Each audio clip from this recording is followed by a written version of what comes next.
Hello and welcome to this Automation Academy Mastering the Machine webinar for the 12th of August 2023. Our topic today was designing your own path of study in industrial automation and a little bit on the use of ChatGPT.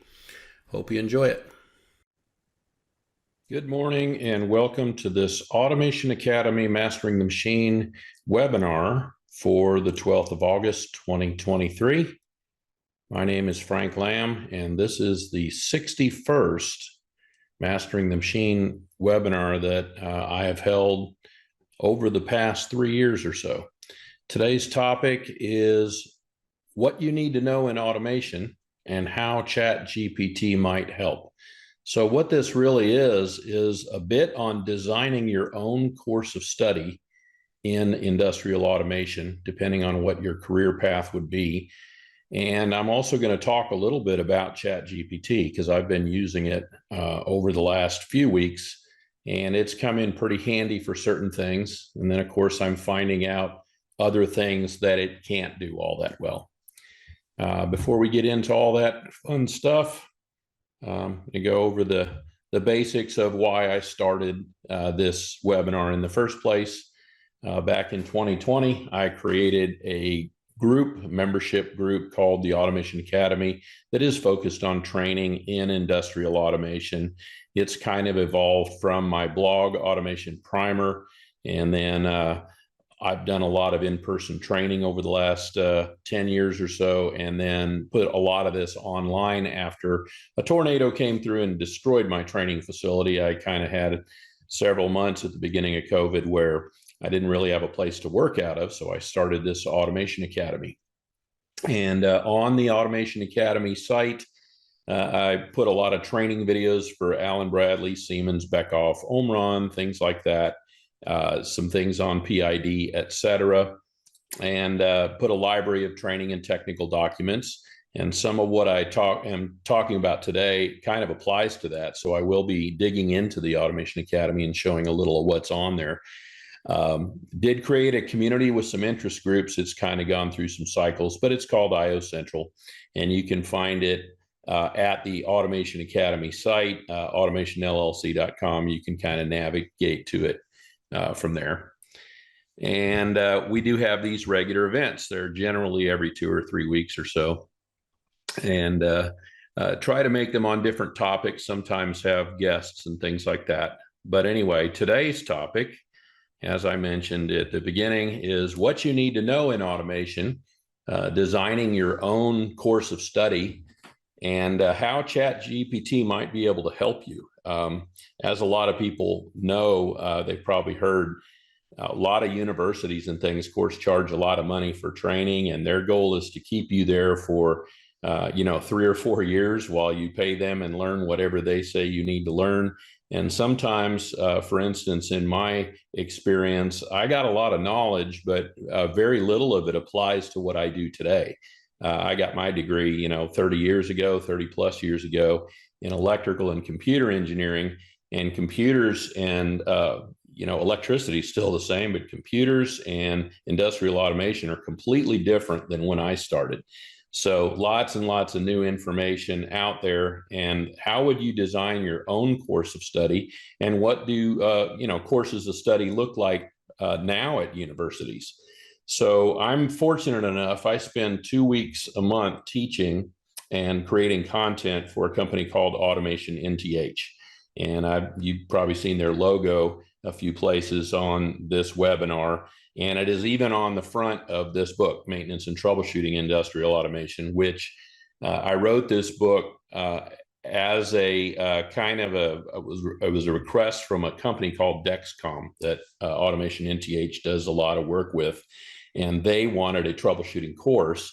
And of course, I already had a book out that was 10 or 12 years ago, but it really wasn't appropriate for troubleshooting and for the technicians there. So I kind of put a lot of the content in there on the subjects that you see listed here. So, PLCs, I already had a little PLC book out and then put another one out in 2019 that was a little more complex with some advanced material on it, but also put some things on SCADA in there, focusing specifically on Ignition, which Ignition SCADA is a more modern version than the version that I teach for automation training, which is Wonderware. And of course, I teach the Allen Bradley version too, but SCADA has evolved. HMIs themselves, I use a lot of different types of HMIs, wine tech, things like that. And even things like basic electricity and electronics, which you would think that engineers would all know that, but I've had several that don't, right? So one of the things that recently happened at Automation NTH is I went in and kind of looked at their original first course, which is Introduction to Controls. Let me see if I've got a copy of that here. I'll kind of slide it over and show it. What it is it's a course that core functions of a systems integrator, a lot of the things you need to know in industrial automation. And they put you through this internship and have you do some controls design, build a panel, do some programming, pretty specifically Allen Bradley programming, because that's what they concentrate on. But they also had a lot of material at the beginning that was copyrighted, right? So like this PID control, actually, I redid this recently to get around a lot of the things that were in other books where you would hit a link, for instance. Introduction to Control Systems was a direct link to a college textbook. And of course, you can't do that if you were to ever present this online. So I had to come up with some new material that did not infringe on the copyright. And I also realized when I did that, when I went back to my maintenance and troubleshooting book, I really didn't have anything in there that just said, this is what industrial automation is, right? I mean, I know what it is, and a lot of people probably who watch this webinar know or think they know what it is as it pertains to them anyway, because, you know, you work, say, as a process engineer in a plant or something, then you think maybe industrial automation is process control, P&ID diagrams and things like that. But somebody in the automotive industry would say, well, that's not really what it is. I don't use P&IDs at all. I do discrete control, and I use robots and machine vision systems and things like that. So all these things matter, and there's lots of information out there.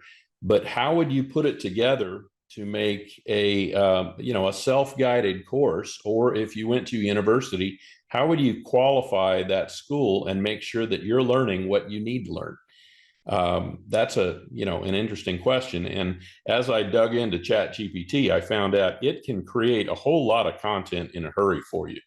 But you really already have to know the subject somewhat as you dig into all these different topics, because, and I'm going to give you an example a little bit later. I went and did, what is panel building? What is control panel building, which is a pretty common thing. I think a lot of people, even if you're a controls engineer and have never wired a panel, you know what one is and you know what they do. But when I put it through ChatGPT, it very authoritatively came out and said, this is what a panel builder does. And I knew, well, some of this is applicable, but a lot of it's not, right? It mentioned things like quality engineering and, more on the design side, which a lot of times a controls designer is not the same guy who builds the panel. Now at Automation NTH, as they go through their internship, they do both. They build the panels, they design panels, they design their own panel and build one after they've gone through the panel shop internship. And so in their case, they have to be able to do both. But in industry, the guys who are actually working in the panel shop, they don't have to know CAD to get a job in a panel shop. But a lot of times they're working in the panel shop and they say, well, I want to move up and I want to get into controls engineering. So what do I need to know to get into that? In the ad that I put on LinkedIn that kind of advertised for this, I said, it's not just about PLCs. You'll find lots of folks out there advertising PLC classes. And that's the first thing I put on my list, because that's a lot of what I do too. As a matter of fact, like you can see over here on the right, I wrote a book on it, specifically on PLCs. But all these other things in this list matter, right? Anytime you have a PLC, 99% of the time you're going to have an HMI with it. And programming the HMI is as much of an art as programming a PLC is. It's the interface with the PLC. SCADA even more so, because you have to be able to do everything that you do with an HMI, plus you need to know something about, databases, which I didn't even put on this list, right? But yet all these things are things you need to know. Basic electricity, this comes up again. One of the things that happened is the interns at Automation NTH this last time were actually, two of them were in computer science. And this was the first time in, I think, 6 or 7 years of this internship that they tried out, getting some interns from computer science. And they realized after they did this that they were missing a lot of the basics that the other electrical or mechatronics engineers had. They didn't have even physics, right? Physics is not required to get a computer science degree. So basic electricity, same thing, let alone electronics. So I separated these because electricity, a lot of the guys in the panel shop would know what a VFD is, or three-phase power, things like that, but they don't necessarily know what electronic components are and how microprocessors work. Sensors, if you're a controls engineer, you kind of take this for granted, and you probably learned most of the stuff you needed to know about sensors out of catalogs. You would get a Banner catalog or an Omron catalog and read up on how their sensors worked, learn what a through beam photo eye was, things like that. Fluid power, that encompasses two different things. You have air cylinders. A lot of people are surprised when they find out that most machines, most of the moving parts on the machines are driven by air, right? If you have a assembly machine or something, pick and places, a lot of those are air controlled. So you need to learn fluid power, and hydraulics is a kind of a subset of that. And a lot of people that know air don't necessarily know hydraulics. Machine vision, that's something that's evolving a lot. I got into that probably 20, 30 years ago when it was very new. I started out with DVT, learned a lot of that, and didn't know much on Cognex at the time. That was spreadsheet based. Now they've they do a little bit of both. And then you have some AI driven machine vision that's out now from Cognex called ViDi, which has changed everything. So that's another important thing to know. Six Sigma. I went and got my green belt certification back probably 12, 13 years ago, thinking maybe I'll get my black belt in Six Sigma. Well, it turns out if you're going to get your black belt, that's kind of a concentration. You're going to probably make that your career, right? Your black belt is where you really focus entirely on process improvement, things like that. Process control. If you're in machine control, that's something you may not be familiar with, but lots of PID loops, DCS systems. I didn't even put it on this list. CAD, you need to know that if you're doing design. Panel building, the physical part of panel building. How do you wire a panel? How do you arrange wires? How do you label things? How do you mount a panel, right? How do you drill and tap? Those are skills and things. Something that's new now, IoT, which is your kind of home-based Internet of Things, and very closely connected to that. A lot of those components are making their way into industry, and that's the industrial Internet of Things. A lot of those inexpensive little sensors and Arduinos and Raspberry Pis are starting to make their way into industrial automation. So knowing something about that would be important. So this is just a list of a lot of the things you need to know. Again, PLCs, numbering systems, you need to know that. If I were teaching a PLC class, especially you get into things like Siemens or some of the older platforms, you need to know what hexadecimal, binary coded decimal, binary itself, how is a decimal number made up? You need to understand that before you even get into the programming part. If you don't, you will be lost because you're dealing with numbers. So I did put that in both of these books, little blurbs in there about how the numbering systems work. But of course, you can find all this information now on the internet. Did I mention fluid power twice? Looks like I did. Okay, well, I'm sure I could substitute something else for this fluid power on this list. Motion control, servos. Okay, I'll substitute robotics. I would say robotics is another important thing. We could put that in place of fluid power on this list. Motion control and motor control, which are two different things. The servos and the mechanisms coordinated motion is a different thing than VFDs and drive control. A lot of people know drive control, and probably less people know servo control. Another way to segregate some of these subjects, and I kind of added this morning, software itself.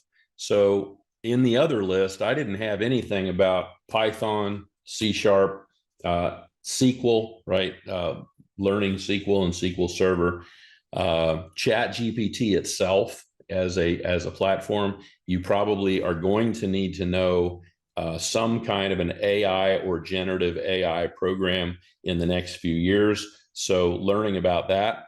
One of the things I did, and I'll kind of show this, I used ChatGPT to generate a document on ChatGPT. And it spit out a whole bunch of information, and you can literally just copy whatever it generates into a Word document. And I did that in one day. I created 6 pretty extensive documents. And as I mentioned, I had to edit them quite a bit. They didn't come out exactly the way I wanted them, so you're not going to get perfect results. And as I mentioned, some of them will even be incorrect, and then you'll need to correct them. So you need to know something about the field before you even try using ChatGPT for a specific subject. If you don't know anything about it, you might run into problems with it. Platforms. Just because you're learning PLCs, Siemens, for instance, very different than Allen Bradley. Beckhoff, very different than Siemens and Allen Bradley. Omron, I'm about to go teach an Omron class in Detroit, and I had to kind of dust off my material because I did not remember most of it and brush up on that. So different platforms require different skills and different amounts of things like the numbering systems that I was talking about before. With Allen Bradley, I can multiply any 2 numbers together, and with Siemens, I can't. I need to know those data types before I start messing with them. Techniques and skills, hands-on fabrication skills, things like that. So like over in the other column here, I've got machining, drilling and tapping at the very least, even if you're building control panels.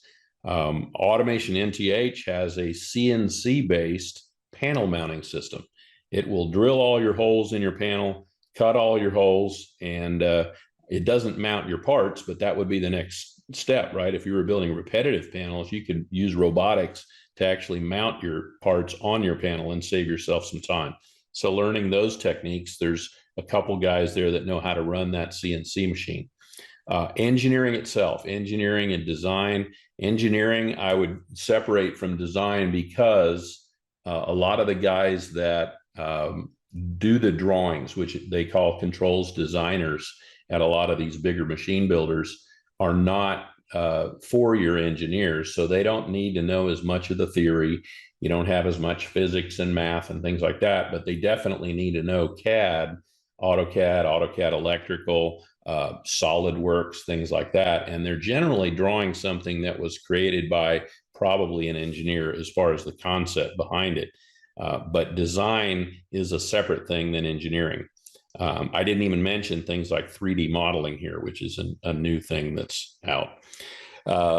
Fairly new. It's been around for a long time, but it's very popular now.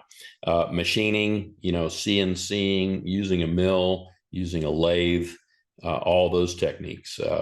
Entrepreneurship. So this is another field that you might decide to design your own course in how to become an entrepreneur in the industrial automation space. If you were going to do that, there are a lot of skills you would need to know that don't really have anything to do with automation or industrial automation. And again, that's where something like a ChatGPT or simply doing internet research could be very helpful. And of course, there are organizations like the Small Business Association or entrepreneur centers in different cities. They can be very helpful in that area. So you can go there for information.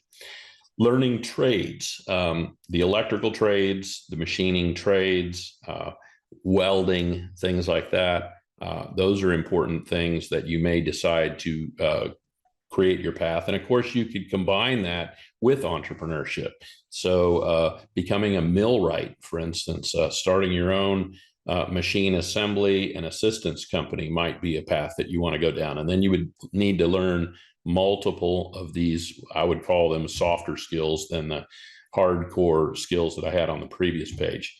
Sales. Some people go into automation sales and create a manufacturer's rep company or a distributor company. So these are other things that you would need to know something about. So the next little slide I have here kind of gets into ChatGPT itself. But before we get into that, I'm going to show you a little bit of kind of the stuff that I had to generate the other day and some of the results of what I got out of ChatGPT. So I just started experimenting with it. And at the time, I didn't know a lot about how ChatGPT worked. I knew you type in a prompt and it spits back some kind of an answer. But what kind of results would you get? So one of the first things I did is here's getting started with ChatGPT. I just went and said, spit out some information on give me a tutorial on how to get started with ChatGPT. And this is actual results from that tutorial. And I think I maybe added another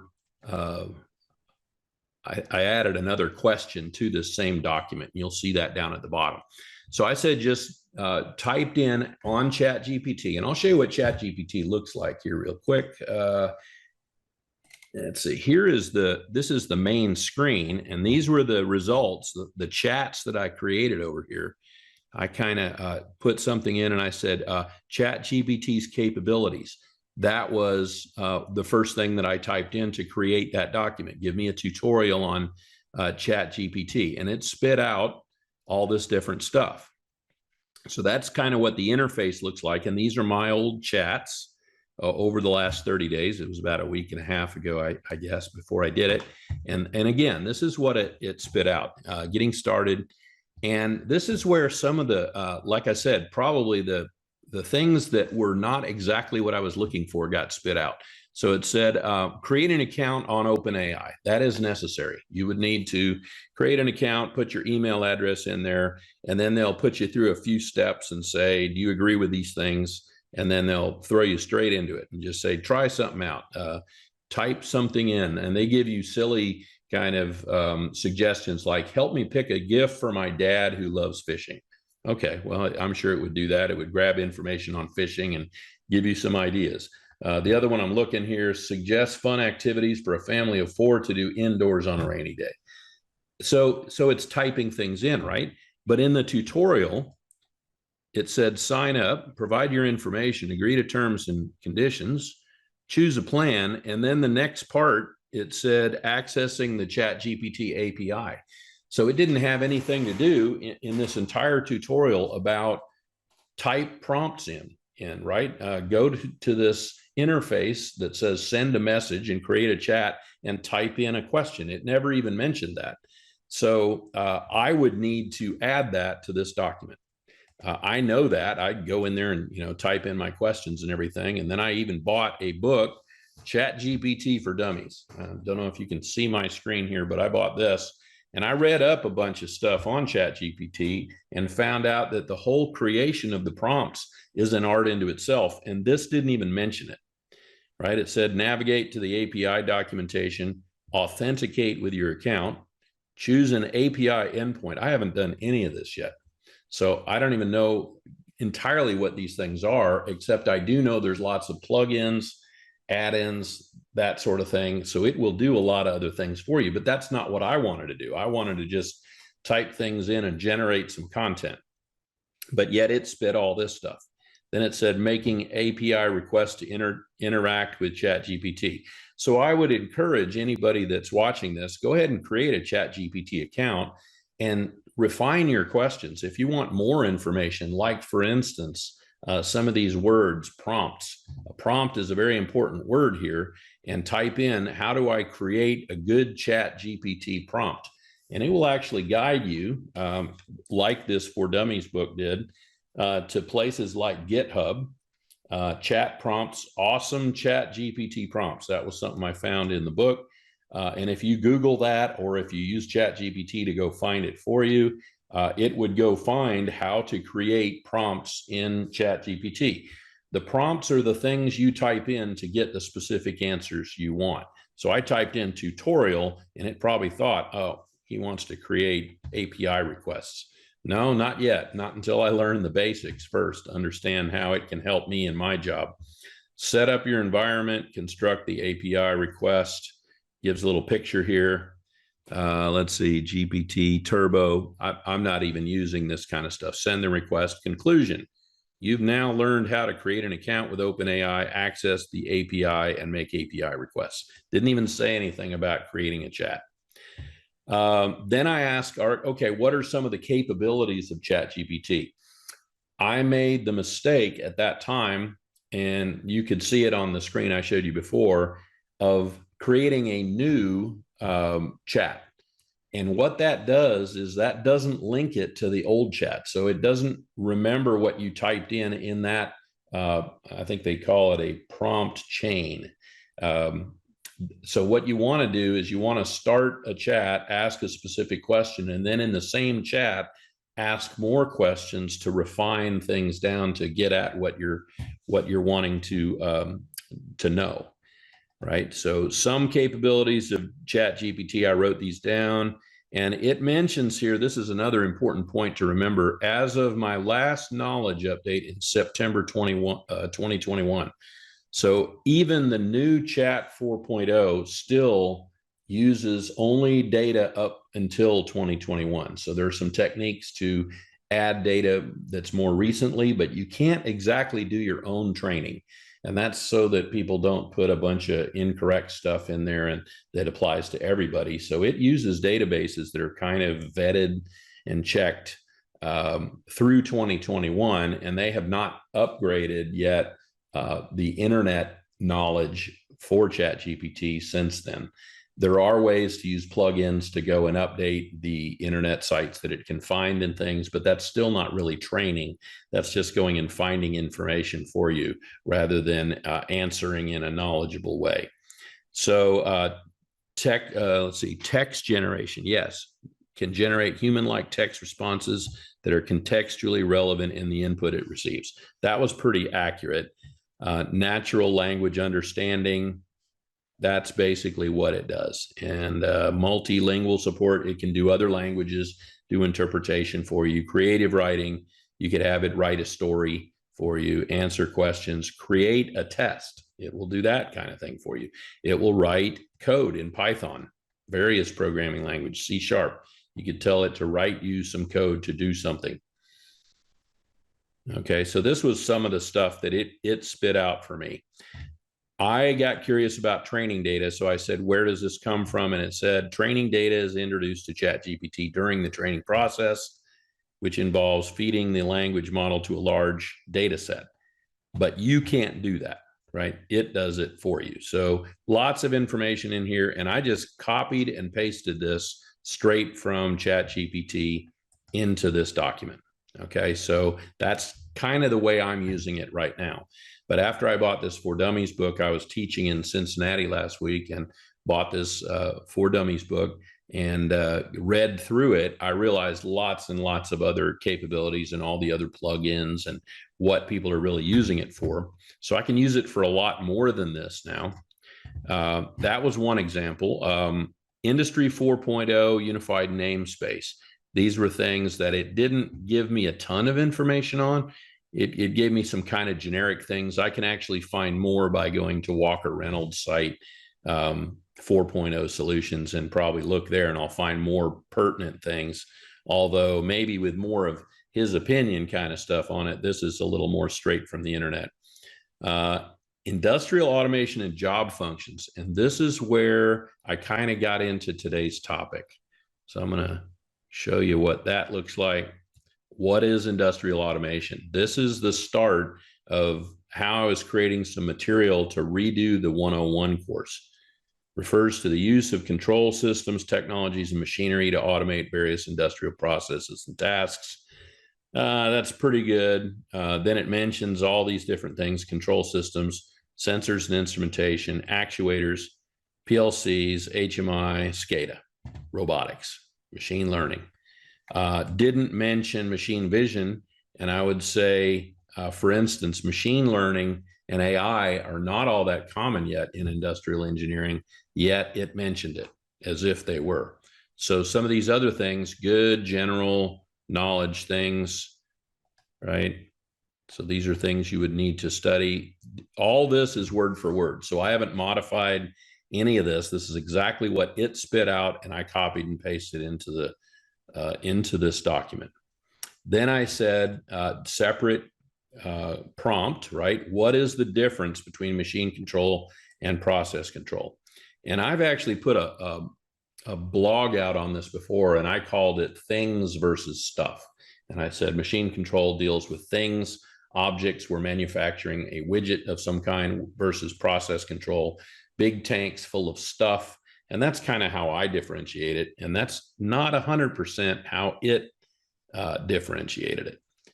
Machine control, individual machines or equipment. Well, that's true in process control too. You still have individual pieces of equipment doing things. You have tanks and valves and pumps and things like that. Individual machines, robots, CNC machines, conveyors, and robotic arms. That's pretty good. High precision, that's true too. Servos, things like that. Closed loop control probably applies itself more to process control. So you need to know something about the field if I were to write this up and massage this into something that made sense. And so I will take this, and I've already rewritten that 101 document. I abbreviated it quite a bit from where it was before, and I don't refer as much to the copyrighted material, and I refer back to my own content in my maintenance and troubleshooting book, for instance, some of the same stuff that's in the Automation Academy. Process control, on the other hand, focuses on the regulation and optimization of continuous processes. That's a pretty good definition. Chemical, petrochemical, pharmaceutical, and power generation. That's pretty good too. So this is what it spit out just by me putting the prompt in. Then I said, okay, what are some of the job functions if you were looking for a job and you wanted to create your own job or you wanted to start a career in industrial automation? And this is what it spit out. I don't know that this is entirely accurate. And the reason is, for instance, here, control systems engineer focus on the design and implementation of control algorithms and strategies. That's not really true, right? Most controls engineer, I would say that's why PLCs are so popular, because the first thing they concentrate a lot of times on is, how to program a PLC, how the hardware works, how to wire things into it in machine control anyway, how to maintain those systems, how to change those systems, how to troubleshoot those systems. So a lot of controls engineer, and they didn't even mention PLCs here. Model-based control. I don't think I do that at all in controls engineering, and I've been a controls engineer for a long time. And I'm not even sure what that is. What is a model-based control? Maybe a digital twin, but again, we don't use that a lot as a control systems engineer. And again, I would say control systems engineers need to know robotics. Robotics engineers designing, programming, and maintaining industrial robots. That's, typically in most factories, you don't design a robot, right? So certainly a robotics engineer would have to be able to design and work on robots, but that's not what a typical industrial automation robotics person would do. A lot of maintenance people can touch up points and can change the program. Automation engineer. See, they mention here, they differentiate between control systems and automation. They say automation engineers design, develop, and implement automation systems, PLCs, HMIs, and SCADA systems. Well, that's just a name, right? We say controls engineers do that. Automation engineer and controls engineer, I would say, are almost the same thing here. They would both probably do that. Instrumentation engineer, I would put in the process control area. And I don't think I've ever met an instrumentation engineer, right, that only does instrumentation. I've met I&C technicians, but never an instrumentation engineer that's what they do. An instrumentation engineer to me would be somebody who designed instrumentation. So ChatGPT did not give what I would call the best response to all this. PLC programmer, again, probably falls into automation and control systems engineer. So you need to take this stuff with a grain of salt. HMI developer, probably the guy who can do the PLC can also do the HMI. So again, take these things with a grain of salt. System integrator. Well, again, most controls engineers are probably systems integrators to some point. They can tie a vision system and a robot and an HMI all together with the PLC and maybe a database, maybe some SCADA, and do all that together. But anyway, good information, right? Process engineer, quality control engineer. I don't know if I even put those in the controls or industrial automation category. Some of them just walk around and make sure you're wearing your safety glasses. Industrial data analyst. People who deal with databases, that's important. Sales engineer, good tip there. And then I added this. I said, what does a control panel builder do? And it spit out all this. This was what I was telling you about that I don't really agree with. Panel builders often don't design the panels. They don't know CAD. The guys who work in the panel shop don't. Assembly, absolutely true. Wiring, for sure. Testing, true. And a lot of the guys in the panel shop would test it. Installation, not entirely true. Sometimes they just build the panel, mount it on a machine, or ship it somewhere. Documentation, the guy who builds the panel is rarely the guy that documents it. The guy that draws the panel, the design engineer for the panel, probably documents it. Compliance, that would fall in with probably testing. So then I again threw this into ChatGPT. What does an INC technician do? Instrumentation controls, because I know that term. And it gave a pretty good definition here. Calibration, control system maintenance, instrumentation, not a bad definition. Troubleshooting, true. So all this was from ChatGPT. Again, I generated these 6 or 7 documents entirely off of ChatGPT. It gave me all this information. So not a bad result, but again, I would caveat that with you need to know something about that industry and verify your answers, because ChatGPT is not going to give you perfect information. I did Industry 4.0 and it did a pretty good job, but I would say things like Walker Reynolds information is better than what ChatGPT spit out. And again, that's 2021 era internet search, and I don't know what they trained it on. Unified namespace, I did that. Digital twins. It did not give what I would consider a great answer on digital twins. But then again, nobody's really given me a great answer on digital twins. I've kind of had to create my own answer there. So that's a little bit of an overview of ChatGPT itself. These are some of the things that ChatGPT can do itself. Create prompts. What is a token? Google that yourself. I got that out of my For Dummies book. It gave a little insight into how ChatGPT processes information to gather, do what it does as far as AI. Other AI platforms, these are important. One of the ones, let's see if I wrote it down here, DALL-E. DALL-E, DALL_E or -E, creates art. So you can actually have it take an image and modify it, or you can even do speech to text and say, I want you to draw something that looks like this. And I saw some things online where for instance, it took a circuit board and it created a really cool multi-color art object out of it. So I think for illustrations or decorations or book covers, it would be great at that.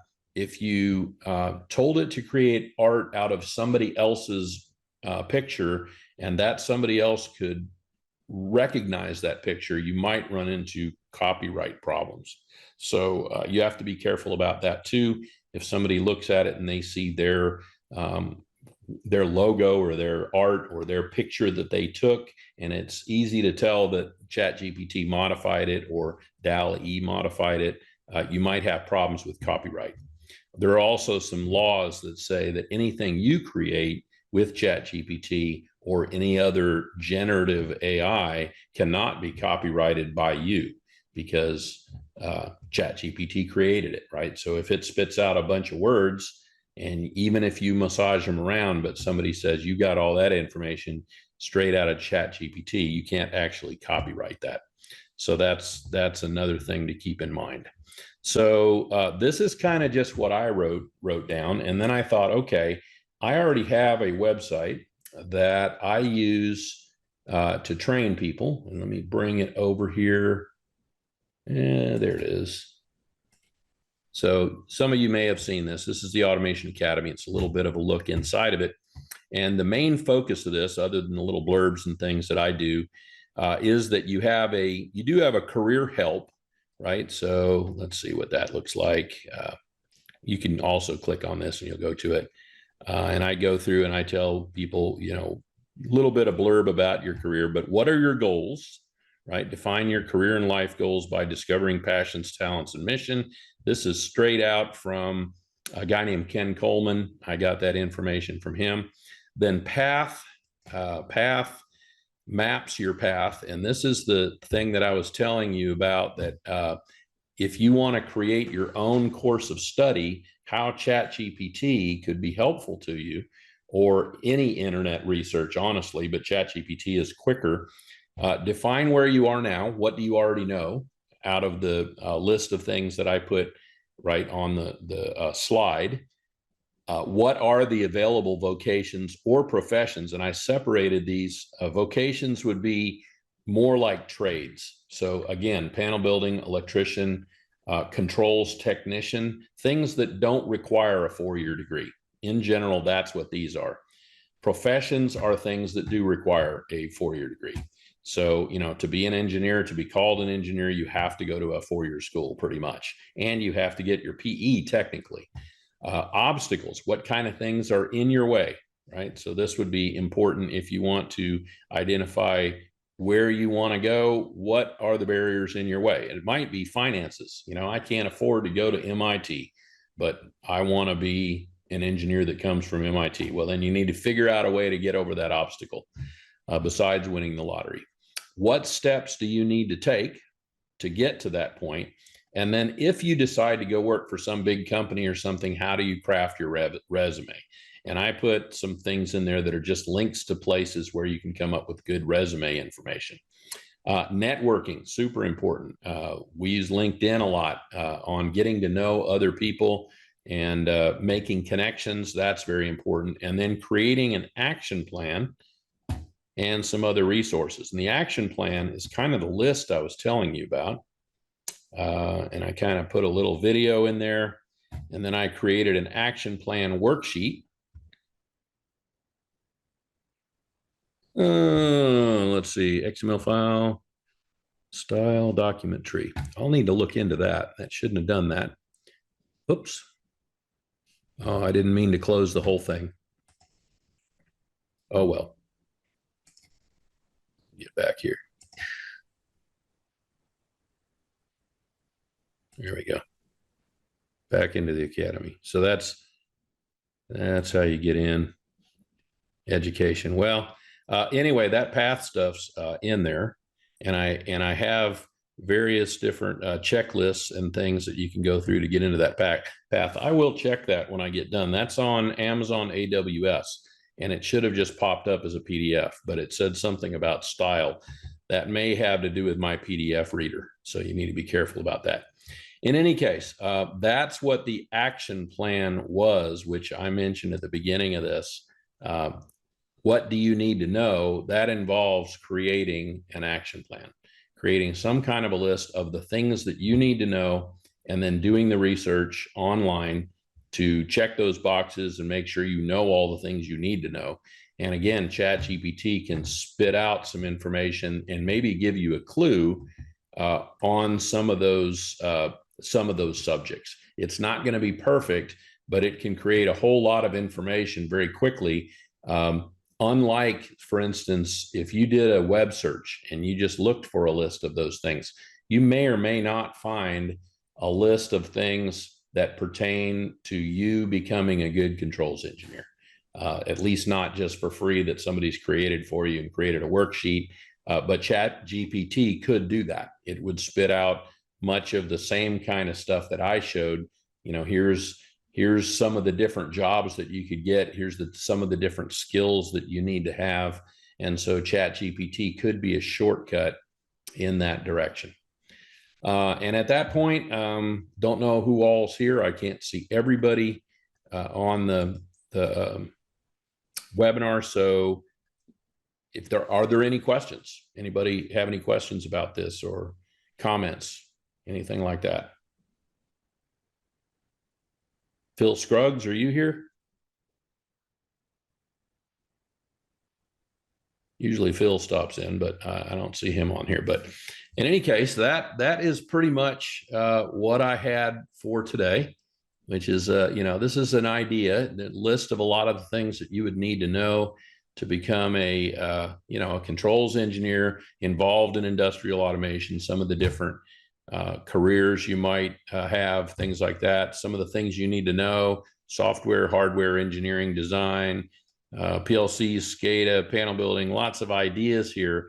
And then you can use ChatGPT, or for that matter, just search engines, right, to come up with some other ideas. But ChatGPT and what they call generative AI, I think has kind of changed the world here in a hurry. This is all very recent stuff, at least as far as normal people are concerned, where we can use those tools and plugins and things for our own use. So it's been pretty good for me. Like I said, I created 7 documents in one day, and the documents range from, I don't know, 7 to 8 pages long, a lot of them. I couldn't have done that myself by typing.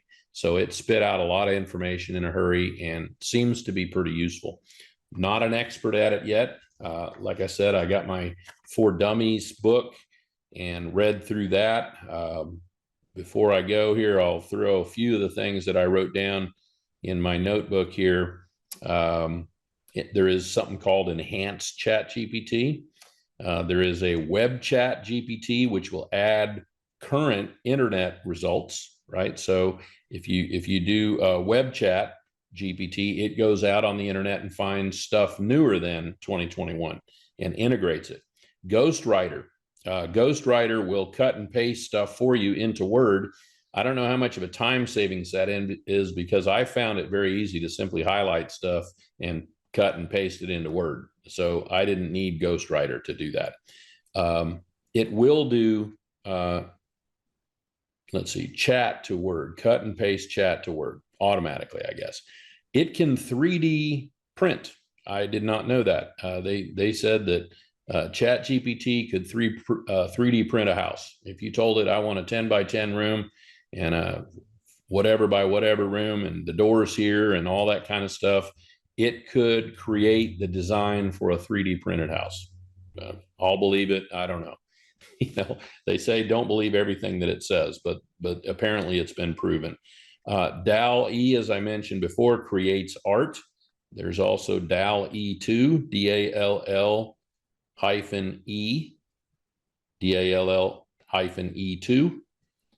GitHub, full of chat prompts, awesome chat GPT prompts. That's just a prompt generator. Prompt chains was something that I wrote down. Condense information versus summarize information. So it's good at doing all that stuff.